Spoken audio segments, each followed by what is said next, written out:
I think because we've known each other so long and you've had all of my problems forever, and I have heard your problems, sometimes you need to be probed, though. Yes. Yeah.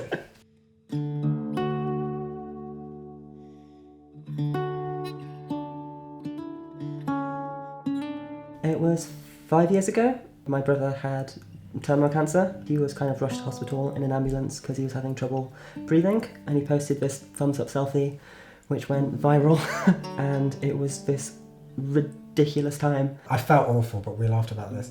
I read it in the newspaper and was like, wait, it's Sutton.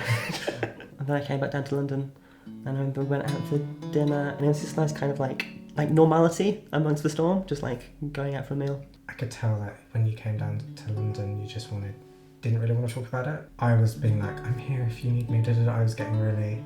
Yeah, you were tearing up. And you were just sitting there like, it's fine.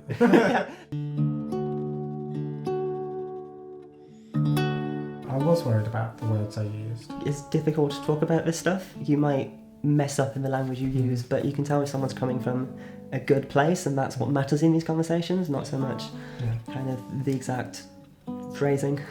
I think after that, not the only way, but the main way we communicated about all of that was through making jokes. Or actually it was you, like... Yeah, I think especially after sort of Steve passed, about like a month later I think it was.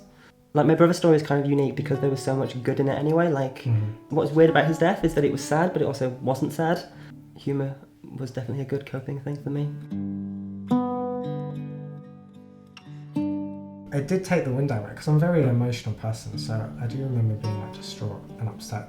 I always tried to like catch you in the kitchen and like I would just sort of stand there and be like, just if you need to get anything off your chest. When my dad died, it meant that I could slip in with you and the housemates because that tone had been set. It meant I could just slip straight into being really like black about it, like, well, my dad's dying, or my dad's dead, or stuff like that. Because it became a like social norm within a bubble, it would blur out of me. I really don't want to go back to work and have people be like, oh, you were on holiday, or even like, oh, I heard your dad died. I didn't want any of that.